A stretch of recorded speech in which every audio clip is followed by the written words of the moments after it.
নমস্কার, দেখছেন talk to Bangla. আমি অভিষেক রয়েছে আপনাদের সাথে। এই মুহূর্তে যে খবর নিয়ে উপস্থিত হয়েছি, সম্ভাবনাময় শিল্পের নামই বোধহয় রাজনীতি, এবং সেটাই আরো একবার প্রমাণ দিলেন মোহন ভাগবত, আরএসএস প্রধান। তার কারণ, কয়েকদিন আগেই যে মোহন ভাগবত বলছিলেন যে 75 বছরের উত্তরীয় কাউকে পড়িয়ে দেওয়ার মানেই এটা বুঝে যাওয়া যে তাকে এবার সরে যেতে বলা হচ্ছে এবং নতুনদের জায়গা ছাড়ার কথা বলা হচ্ছে, সেই মোহন ভাগবত আজকে সম্পূর্ণ মুখ মুছে বলে দিলেন যে আমি এরকম কিছু বলিনি। অর্থাৎ তিনি সম্পূর্ণ তার কথা কিংবা তার যে স্ট্যান্ড পয়েন্ট সেখান থেকে সরে যাচ্ছেন এবং বলছেন ওটা তো মজা করে বলেছিলাম এবং সাধারণ মানুষের উদ্দেশ্যে আমি বলিনি, একদম বলেছিলাম যে একটা মজার ছলে কারোর কথা তুলে এনে আমি কোট করেছিলাম। সুতরাং বুঝতেই পারছেন এই মুহূর্তে কোনো একটা আন্ডারস্ট্যান্ডিং মোহন ভাগবত এবং নরেন্দ্র মোদীর মধ্যে হয়েছে। এই 75 বছরের যে সীমারেখা, যেটা নিয়ে এতদিন ধরে এত জল্পনা, তাহলে কি নরেন্দ্র মোদী এই 17 সেপ্টেম্বরের পর রিটায়ার করবেন? সোজাসুজি আজকে মোহন ভাগবত সেই সমস্ত উত্তর ফুৎকারে উড়িয়ে দিলেন এবং সম্পূর্ণ নিজের যে প্রাক্তন বলা কথা কিংবা তার পুরনো সময়ে বলা কথা, বেশি পুরনো নয়, কয়েকদিন আগের বলা কথা, সেখান থেকে সরে আসলেন এবং সম্পূর্ণ ডিনাই করে বললেন আমি এরকম কিচ্ছু বলিনি এবং আমি না এই মুহূর্তে রিটায়ার করব, না অন্য কাউকে আমি রিটায়ার করতে বলছি 75 বছর হয়ে গেছে বলে।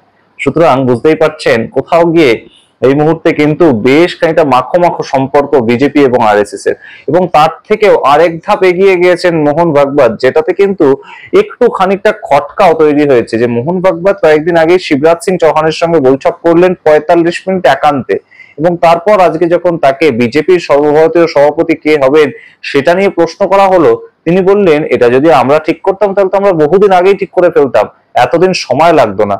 বিজেপি সময় নিক, নিজেদের মতন সময় নিক। এই যে হঠাৎ করে বিজেপির সিদ্ধান্তের উপর সুর নরম করা এবং একদম বলা যে নরেন্দ্র মোদী কোনোভাবেই 75 বছরে রিটায়ার করবেন না, এরকম কোনো কথাই আমি বলিনি, এইটা কেন হঠাৎ করে হলো?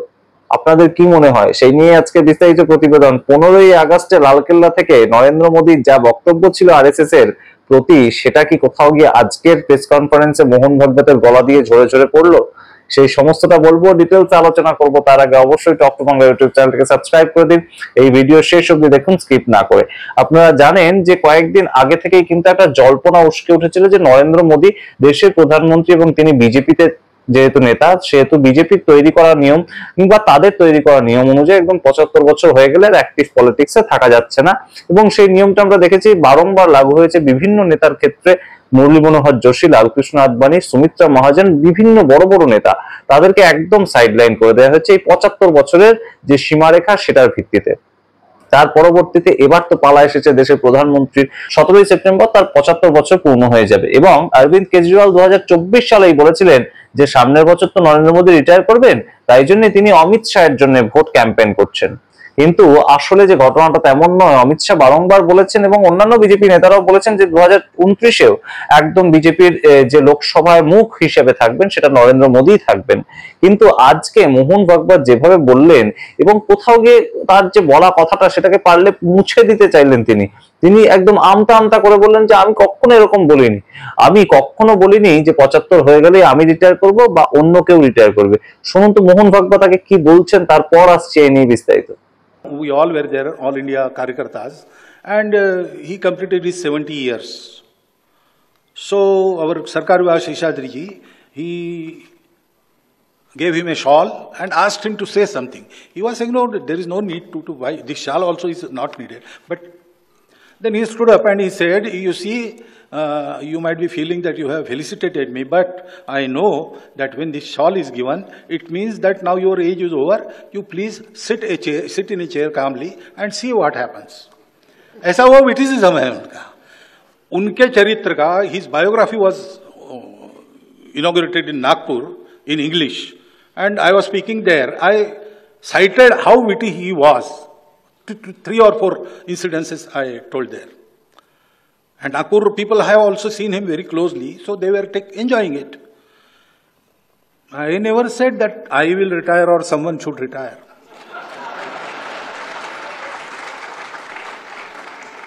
In Sangha, we Swayamsevaks, we are given a job, whether we want it or not. So if I am 80 years old and Sangha will tell me, go run a shaka, I will have to go. I cannot say I have completed 75 years. I want to enjoy the retirement benefits. No, there is no benefit in Sangha. And even if I am 35, Sangha may say you sit in the office. We do whatever Sangha tells us. We don't say I will do this, I want this, I want that. No. আপনারা শুনলেন মোহন ভাগবত কি বললেন, এবং একদম সরাসরি কোনোভাবেই তিনি ইঙ্গিত করছেন না, কাউকে ইঙ্গিত দেনওনি, এবং তার সঙ্গে তার যে বক্তব্যটা তিনি নিজেও রিটায়ার করবেন না, তার কারণ তার নিজে রিটায়ার করার কথাটা উঠেছিল, তার কারণ 11ই সেপ্টেম্বর তারও 75 বছরের জন্মদিন। যদিও আরএসএস এর সংবিধানে এরকম কোনো নিয়ম নেই, সেই হিসেবে তিনি নাই রিটায়ার করতে পারেন, কিন্তু বিজেপির সংবিধান কিংবা বিজেপির যে ফরমানটা তৈরি করেছিল একদম নরেন্দ্র মোদী অমিত শাহ 2014 সালে আসার পরে, ক্ষমতায় আসার পরে তারা প্রাথমিকভাবে এই ফরমানটা তৈরি করেছিল যে 75-এর পরে আর অ্যাক্টিভ পলিটিক্সে থাকা যাবে না। সেই অনুযায়ী আমরা বিভিন্ন লোকের নাম কাটা যেতে দেখেছি, কিন্তু নরেন্দ্র মোদী যে সরছেন না এবং কোথাও একটা আন্ডারস্ট্যান্ডিং হয়েছে আরএসএস এর সঙ্গে বিজেপি, সেটা তো বোঝাই যাচ্ছে। এবং এই আন্ডারস্ট্যান্ডিং এর কি প্রেক্ষাপটটা 2025 সালের 15ই আগস্ট স্বাধীনতা দিবসের দিন তৈরি করে দিয়েছিলেন নরেন্দ্র মোদী।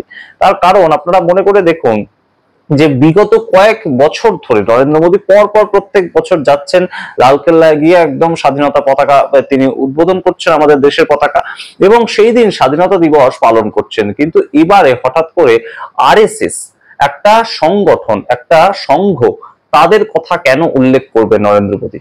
এই দেশ সেকুলার দেশ এবং সেখানে বিভিন্ন জাতির, বিভিন্ন ধর্মের, বিভিন্ন ধর্মাবলম্বী মানুষ থাকেন। হঠাৎ করে দেশের প্রধানমন্ত্রী একটা আরএসএস নামক একটা অর্গানাইজেশন, যারা বিভিন্ন ধরনের বিভিন্ন কাজ করে, তাদের কথা কেন উল্লেখ করবেন? তাদের 100 বছরের পূর্তি, সেটা বিভিন্ন অর্গানাইজেশনের 100 বছরের পূর্তি হয়, কিন্তু আরএসএস এর প্রতি যে দুর্বলতা নরেন্দ্র মোদী দেখিয়েছেন, সেটা তো আরএসএস এর অবশ্যই একটু মাখো মাখো লেগেইছে এই মুহূর্তে, তেমনই কিন্তু মনে করছেন দেশের ওয়াকিবহাল মহল। এবং অবশ্যই এই মুহূর্তে বিরোধীরা কিন্তু এই যে একদম মোহন ভাগবতের যে নিজের বলা বক্তব্য, সেখান থেকে সরে আসা, সেটাকে নিয়ে কটাক্ষ করতে শুরু করে দিয়েছেন।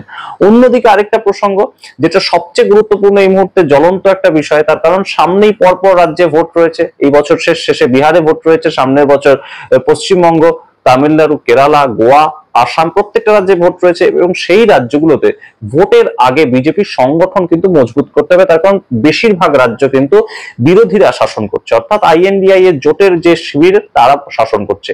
পশ্চিমবঙ্গে তৃণমূল কংগ্রেস, তামিলনাড়ুতে ডিএমকে, কেরালাতে সিপিআইএম, তারা শাসন করছে। কিন্তু সেখানে কোথাও গিয়ে নিজেদের পজিশনটা, অন্তত একটা স্ট্যান্ড পয়েন্ট যদি উদ্বুদ্ধ করতে না পারে ভারতীয় জনতা পার্টি, তাহলে কিন্তু হবে না। এবং তার জন্য যেটা দরকার, সংগঠন, সারা দেশের সংগঠন মজবুত করতে হবে। এবং তার জন্য সর্বভারতীয় সভাপতি কোনো মতেই কিন্তু ঠিক করতে পারছে না ভারতীয় জনতা পার্টি, বিভিন্ন ক্ষেত্রে আটকাচ্ছে। এবং সেটা আজকে কোথাও গিয়ে আরএসএস প্রধান যতই মজা করার চেষ্টা করুন না কেন, তার বক্তব্যের মাধ্যমে কিন্তু বেরিয়ে এলো যে আরএসএস এবং বিজেপির যে বিভিন্ন সময় সংঘাতের একটা আমরা ছবি উঠে আসছিল, বিভিন্ন সময় বিভিন্ন নাম নিয়ে চর্চা হচ্ছিল, এবং আরএসএস যতই বলুক যে আমরা তো ঠিক করি না, বিজেপির যে সিদ্ধান্ত সেটাকে আমরা ঠিক করি নাকি, এবং সেটা যতই বলুন না কেন, আরএসএস প্রধান মোহন ভাগবত কিন্তু বলেই বসলেন যে আমরা যদি ঠিক করতাম তাহলে কি এতটা দেরি হতো?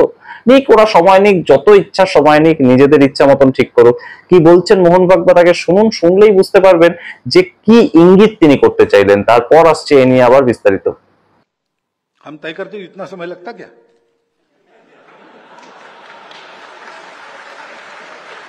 हम नहीं करते, हमको करना नहीं है। टेक योर टाइम, हमको कुछ कहना नहीं। चलो दूसरा बात, আপনারা শুনলেন মোহন ভাগবতের বক্তব্য। মোহন ভাগবত একদম শান্তভাবে বলে দিলেন এবং খানিকটা হেসেই বলে দিলেন যে তারা নাকি ঠিক করেননি এই এখনো পর্যন্ত বিজেপি সর্বভারতীয় সভাপতি কে হবেন। কিন্তু আমরা জানি অবশ্যই যে আরএসএস এর একটা প্রভাব কিন্তু বিজেপির ওপর থাকেই, এবং আরএসএস পন্থী মানুষ বিজেপির বিভিন্ন পজিশনে যে বসেন অর্গানাইজেশনের, সেটা জেলা স্তর থেকে শুরু করে রাজ্য স্তর কিংবা একদম কেন্দ্রীয় স্তর পর্যন্ত, আপনারা প্রত্যেকটা রাজ্যের যদি লক্ষ্য করেন তাহলে কিন্তু দেখতে পাবেন যে অন্য দল থেকে এসে হঠাৎ করে বিজেপির সভাপতি হয়ে গিয়েছে অর্গানাইজেশন, সেটা কিন্তু সাধারণত হয় না। একদম আদি বিজেপি কিংবা সংঘের মানুষ, ঠিক যেমন পশ্চিমবঙ্গে দিলীপ ঘোষের কথা আমরা উল্লেখ করতে পারি, পশ্চিমবঙ্গে এই মুহূর্তে শ্রমিক ভট্টাচার্যের কথা আমরা উল্লেখ করতে পারি, সেই জায়গা থেকেই এই মুহূর্তে আরএসএস এর যেটা প্রভাব থাকবে সেটা কিন্তু স্বাভাবিক। কিন্তু আরএসএস বিজেপির যে একটা সংঘাত চলছিল, সেটাও কিন্তু এই মুহূর্তে দেশের ওয়াকিবহাল মহল মনে করছে যে মোহন ভাগবত সেটা কোথাও মনে করিয়ে দিলেন, এবং এই সংঘাতকে এই মুহূর্তে কেটেছে তেমনই কিন্তু একটা ইঙ্গিত দিলেন। তার কারণ একদম শিবরাজ সিং চৌহানের সঙ্গে বৈঠকটা হওয়ার পরেই আমরা দেখলাম যে 28 অগস্ট একটা বৈঠক করলো আরএসএস, এবং সেইখানে কিন্তু মোটামুটি কোথাও গিয়ে আরএসএস চিন্তা মুক্ত এই মুহূর্তে বিজেপির সর্বভারতীয় সভাপতির যে জায়গাটা সেটা নিয়ে। সুতরাং বুঝতেই পারছেন সামনে রয়েছে উপরাষ্ট্রপতি নির্বাচন, এবং উপরাষ্ট্রপতি নির্বাচনের আশেপাশেই কিন্তু একদম বিজেপির সর্বভারতীয় সভাপতিটা যে নির্বাচন হবে, এবং তাতে যে আরএসএস এবং বিজেপি একত্রিত হয়েছে, এক জায়গায় এসেছে, সেটা কিন্তু এই মুহূর্তে বলাই যায়। অর্থাৎ শিবরাজ সিং চৌহান, তার নামেই কিন্তু হয়তো শিলমোহর পড়েছে, আমরা পরবর্তীতে দেখতে পাবো। সুতরাং এই মুহূর্তে এই দুটো সবচেয়ে বড় যে মিটিং এর নির্যাস উঠে এসেছে, গতকালকের মিটিং এর নির্যাস। 1 ঘন্টার বেশি সময় ধরে বক্তব্য রেখেছেন ডক্টর মোহন ভাগবত, এবং সেখান থেকেই কিন্তু আমরা এই মুহূর্তে সবচেয়ে গুরুত্বপূর্ণ যে বিষয় দুটো, যে প্রধানমন্ত্রী কি ইস্তফা দেবেন, এই মুহূর্তে একদম সরাসরি ভাবে কিন্তু বলে দিলেন আরএসএস প্রধান মোহন ভাগবত। না তিনি রিটায়ার করছেন তার পদ থেকে, না প্রধানমন্ত্রী রিটায়ার করছে, নাম করে তিনি বলেননি, কিন্তু যা বলার বলে দিয়েছেন। আপনাদের শোনালাম সেই বক্তব্য। এবং অন্যদিকে সর্বভারতীয় সভাপতি, সেটা নিয়েও যে আরএসএস এবং বিজেপি একত্রিত হয়েছে, একটা কেন্দ্রবিন্দুতে এসেছে তাদের ডিসিশনটা, সেটাও কিন্তু কোথাও গিয়ে দিনের আলোর মতন পরিষ্কার। আপনারা সামগ্রিক প্রতিবেদনের ভিত্তিতে কি মনে করেন অবশ্যই কমেন্ট বক্সে কমেন্ট করুন। 15ই আগস্ট প্রধানমন্ত্রী যেভাবে একদম ভূয়সী প্রশংসা করেছিল আরএসএস এর কাজকর্মের, সেটা কতটা আজকের এই যে বক্তব্যগুলো আপনাদের শোনালাম তার উপর প্রভাব ফেলেছে, এবং আরএসএস এবং বিজেপির মাঝখানে যে পাহাড় ছিল, সেই পাহাড়ের বরফ কতটা গলেছে 15ই আগস্টের প্রধানমন্ত্রীর সামগ্রিক যে কার্যকলাপ তার ভিত্তিতে। আপনারা কি মনে করেন অবশ্যই কমেন্ট বক্সে কমেন্ট করে সমস্তটা লিখুন। দেখতে এখন টক বাংলা, অবশ্যই টক বাংলা ইউটিউব চ্যানেলকে সাবস্ক্রাইব করে দিন। ধন্যবাদ।